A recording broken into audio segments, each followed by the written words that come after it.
আর কবে নিতাই কালে করুণা করিবে সংসার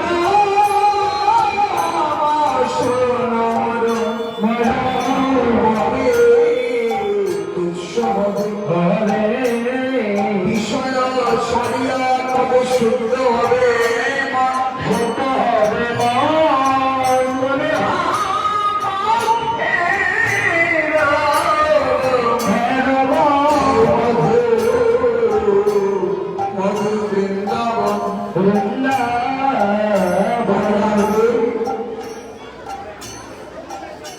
আজকে গতকালকে আমি আসর দিয়ে এখান থেকে চলে গেছিলাম, আমার অধিবাস ছিল আরেকটা। আজকে আবার আমার সন্ধ্যার সময়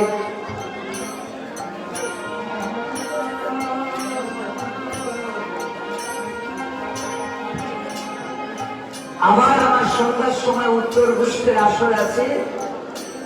এখান থেকে গিয়ে আবার আমাকে সন্ধ্যা 6টার সময় আসরে উঠতে হবে। আমরা অধিক বিলম্ব করব না। আমি যে আমার জন্য বলছি তা নয়। এখন আমরা ধীরে ধীরে আসর উঠাবো, তারপর আমরা এখানে দাঁড়িয়ে প্রতিবান্ধ বন্ধন করব। তার আগে আমি কয়েকটা কথা বলতে চাই। কথাগুলো আমি বলতাম না, কিন্তু কথাগুলো বলার কারণ আমার মনে হলো যে আমি কথাগুলো বলি, তাই বলছি। কথাগুলো পরিস্থিতি আমাকে দিয়ে বলাচ্ছি।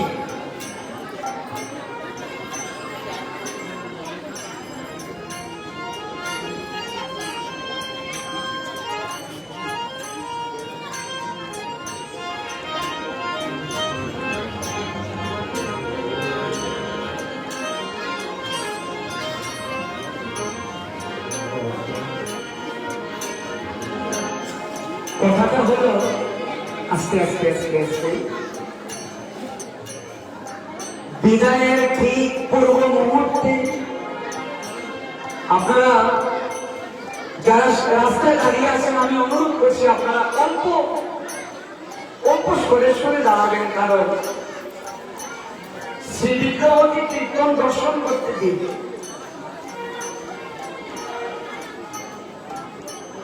আমাদেরকে যদি কেউ মারে তাহলে আমরা কাঁদি, ঠিক না? কেউ আমাদেরকে মারলে আমরা কাঁদি, আমরা কষ্ট পেলে কাঁদি, ব্যথা পেলে কাঁদি। কিন্তু আজকে কাকিছড়া মায়ের মন্দিরে এরকম ভগবান কাঁদছে, আমার বড় সুন্দর কাঁদছে। কেন? নিতাইকে দর্শন করছে, নিতাইয়ের দিকে তাকিয়ে নিতাইকে জড়িয়ে ধরে যাচ্ছে। কেন? কেঁদে কেঁদে বলছেন নাকি কহিছে ধীরে ধীরে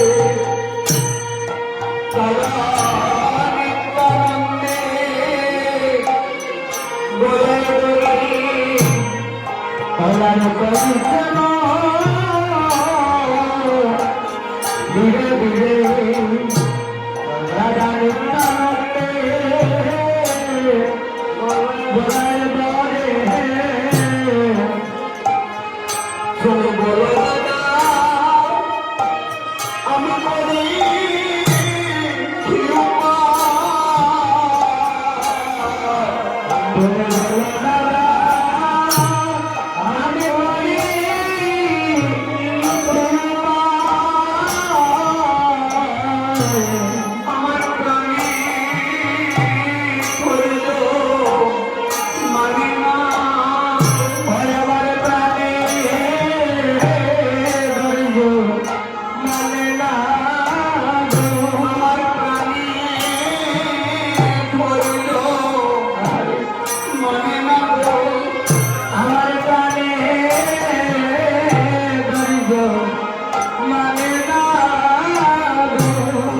গলায় জড়িয়ে করে কাছে রুদন করছেন। দাদা অক্লান্ত পরিশ্রম করে মাতার গান পায়ে ফেলে আমার সন্তানরা আমার কীর্তনের আয়োজন করেছে, এত সুন্দর করে কীর্তন করেছে, আর কিছুক্ষণ পর বাজারটা ভেঙে যাবে, আমি এদেরকে ফেলে রেখে যাই কি করি? তাই আমি বাজার ভাঙতে পারবো না, তুমি তোমার বিদায় করো, আমি পারছি না।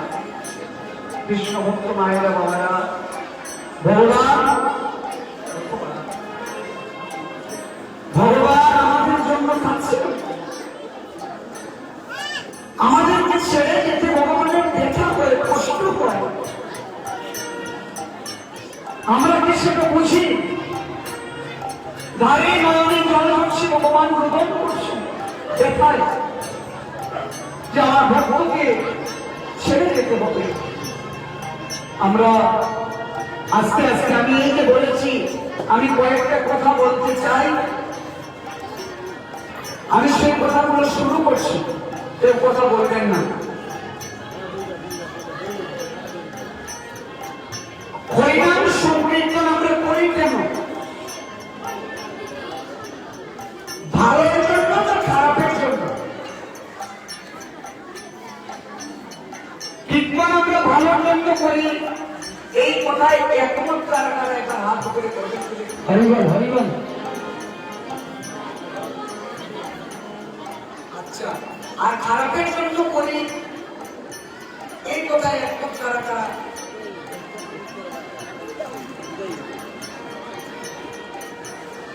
কীর্তন করে আমরা কিছু পেতে চাই কি চাই না? কৃপা পেতে চাই কি চাই না? চাই তো। আস্তে আস্তে আস্তে কীর্তন করে আমরা কৃপাটা পেতে চাই কি? কোন উত্তর দিচ্ছেন না, কেউ কৃপা পেতে চান না। কৃপা পেতে চান, কৃপা পেতে চান, তাহলে বাসটা কেন? আপনারা কৃপা পেতে চান, তাহলে এই বাসটা কেন? হ্যাঁ হ্যাঁ, আস্তে আস্তে বলছি। রাজমশাই কোনদিনও একটা উক্তি তুলে উক্তিকে ছেড়ে যাবে না, চিন্তা করবেন না, যত সময় প্রাণ আছে এটা বলে যাবে। কৃপা পেতে চান, তাহলে একই প্রশ্ন, এখানে বাস কেন? এবার মনে মনে বলছেন কি, ও মা, কৃপার সাথে বাসের কি সম্পর্ক? হ্যাঁ, এখন আমরা কি করব? কিছুক্ষণ পর যদি বান্য ভঞ্জন করবো, এটাই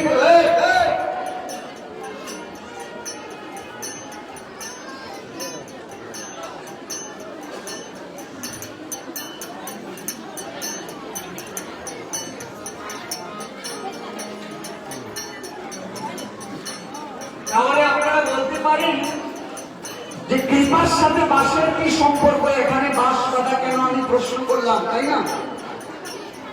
আর কিছুক্ষণ পর আমরা বলিবাঙ্গ বন্ধন করব, যজ্ঞের পূর্ণাহুতি দেব। বলিবাঙ্গ আমরা একটা কীর্তনে কেন বন্ধন করব, তার কারণ কি? কি কারণে বলিবাঙ্গ বন্ধন করা হয়? কথা বলবেন না গো মা, কথা বলবেন না। এই বাসটা বাধা হয়েছিল যখন আমি কীর্তন আরম্ভ করেছিলাম, তখন যখন বাধা হয়েছিল তখন আমার মনে মনে হয়েছিল যে না, এবার বলে যাব, মনে হয় আগামীতে আর বাঁচতে হবে না। গরিবাগ্য আমরা এখানে কেন বন্ধন করবো? এই যেখানে দাঁড়িয়ে আমরা কীর্তন করছি, এখানেই তো ভাঙটা ভাঙা হবে, ঠিক না? তো এই দাঁড়িয়ে যেখানে কীর্তন করছি, জায়গাটার নাম কি? এটাকে কি বলে? কি বলে? খুব সুন্দর করে সাজানো হয়েছে, এটা কি?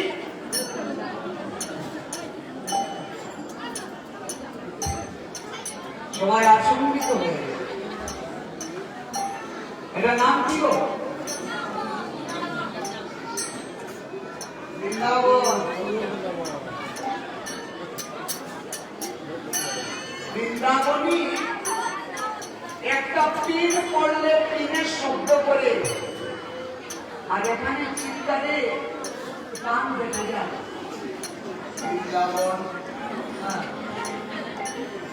মুখে বললাম বৃন্দাবন, বৃন্দাবনে গিয়ে দেখবেন একটা পিন পড়লে পিনের শব্দ হয়, কোনো কথা হয় না। ভাগবতীয় সবাই আমার অনুরোধ রইল, একবার বৃন্দাবনে যান, গেলে দেখবেন বৃন্দাবনে যখন ভাগবতীয় সভা হয় 20-25 হাজার লোক বসে থাকে, একটা পিন পড়লে পিনের শব্দ শোনা যায়, মানুষের গলার আওয়াজ শোনা যায় না। বৃন্দাবন বলবেন আমি খুব খুশি হলাম, কিন্তু তৈরি করুন বৃন্দাবনের মতো। যদি বৃন্দাবন হয় তাহলে বাঁশ বাজা কেন? হ্যাঁ, ওই বৃন্দাবনে তো বাঁশ বাজে না, কারণ বৃন্দাবনের মতোই আচরণ। দড়ি বান্ড বন্ধন করা হবে, এটাকে আমরা কুঞ্জ বলি। যেখানে দাঁড়িয়ে কীর্তন করা হয় কুঞ্জ, তাই না? এই দেখুন কুঞ্জ, তাই না? অনেকে মাথা নাড়াচ্ছেন, এই কুঞ্জ। এটা কুঞ্জ নয়, কুঞ্জ বিয়ে বাড়িতে হয়। এটাকে বলা হয় হরিনাম যজ্ঞের যজ্ঞ কুণ্ড, কুঞ্জ নয়। তাই আসরের ভেতরে শুদ্ধ বস্ত্র নিয়ে আসতে হয়। আসরের ভেতরে মদ খেয়ে এসে মাতলামি চলে না, যেটা আমি পছন্দ করি না। আমি স্পষ্টবাদী কীর্তনিয়া, কাটিয়ে চড়াবাসী আমাকে আনন্দ জানাবো, এটা শাস্ত্রের কাছে বলে যাবো। ভুল বলছি? ভুল বললে আমি এখানে মাথা মতো করে বসে থাকবো, আমাকে যার মতো ইচ্ছে শাস্তি দিন। আমি যেমন কীর্তনিয়া না, জানি অন্যায়ের পক্ষ নিয়ে কথা বলবো। এটা যজ্ঞকুণ্ড, কারণ কাটিচড়াবাসীর কমিটির সদস্য, পাড়া প্রতিবেশী, এরা বড় কীর্তন কষ্ট করে করে। একটা কীর্তন যারা পরিচালনা করে তারা জানে কত কষ্ট একটা কীর্তন চালাতে।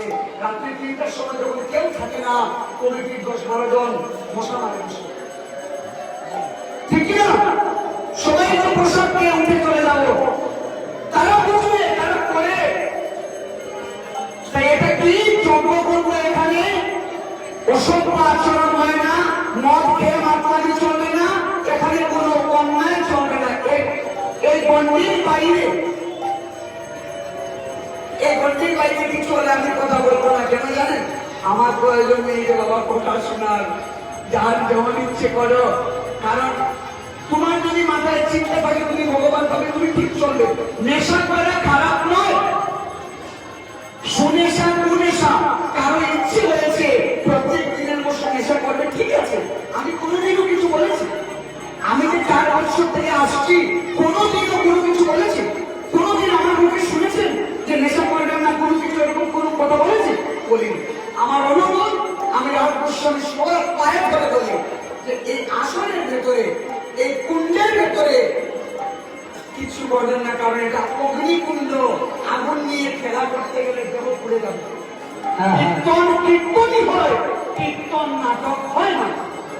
তাই আজ থেকে 4 বছর আগে আমি এই আসনে দাঁড়িয়ে সন্ধ্যা 7:30টার সময় দাঁড়িয়ে বলেছিলাম, আসল থেকে ভিক্ষা চাইলে ভিক্ষা দেবেন না। বলেছিলাম কিনা? তাহলে এই যজ্ঞ পুণ্যের ভাণ্ড কেন জানেন?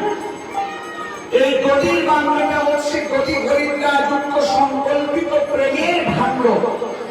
এই দড়ির পাতিলটাকে ভেঙে এই অগ্নিকুণ্ডের অগ্নিকে নির্বাপিত করা হয়।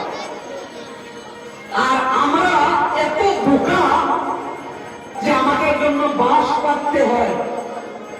ভাণ্ডটা ভাঙা মাত্র, আমাদের মতো বোকা পৃথিবীতে একজন আছে যে ভাণ্ড ভাঙা মাত্র আমরা দড়ি নিয়ে দৌড়বে, ঠিক না? ভাণ্ড ভাঙা মাত্র দৌড়ে এসে দড়ি নিয়ে আমরা দৌড় দিলাম। আমাদের মতো বোকা আছে? আরে দড়ি দিয়ে তো আগুন কিভাবে বলো, তুমি নেবে তো ধুলা। যদি আমরা এই তথ্য জানতাম তাহলে আজকে এই বাসটা বাঁধতে হতো না। এই ভাণ্ড বানা মাত্র আমরা পাগলের মতো করে হুড় হুড়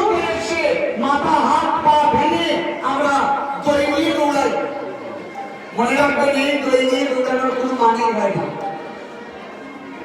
তাই এবার এবছর বাঁশ বাঁধা হয়েছে, আমি অনুরোধ করছি বাঁশ বাঁধার পরে দৌ দেবেন না, দই নিয়ে যাবেন না, 1 ঘন্টা পরে এসে ধুলো নিয়ে যাবেন, ধুলার ফল পাবেন, দই নিয়ে ফল পাবেন না। আজকে এই বিষয় এখানেই থাকলো। আমরা দুঃখিত, কাটলিচড়াবাসী কমিটির সদস্য বৃন্দ প্রায় 12 জনের মতো, 12 জন মনে হয় না 14 জন, 12 জন সদস্য যারা অসুস্থ হয়ে কেউ করোনার মাধ্যমে বা বিভিন্ন শারীরিক অবস্থার কারণে কমিটির সদস্য 12 জন আমাদেরকে ছেড়ে চলে গেছেন, বা পাড়া প্রতিবেশী ওনারা আমাদের অত্যন্ত অন্তরের কাছের মানুষ। সব থেকে বিশেষ কথা, যাকে আজকে সকালবেলা আমি খুব মনে করেছি ওনার কথা, এই কলকাতার সাউন্ডের যিনি মালিক ছিলেন, যাকে আমি সবসময় ওনাকে এখানে বসে থাকতে দেখতাম, এবার 3 দিন থেকে আমি দেখছি না ওনাকে। যাই হোক, আমরা 1 মিনিট সময় সবার উদ্দেশ্য করে নীরবতা পালন করে গোবিন্দের কাছে প্রার্থনা করব ওনাদের আত্মার যেন সদ্গতি হয়। তার আগে আমরা ভোগারতি কীর্তন করবো, মহাপ্রভুর ভোগ লেগেছে, তারপর আমরা এই কার্য করবো। সবার কাছে অনুরোধ রইল।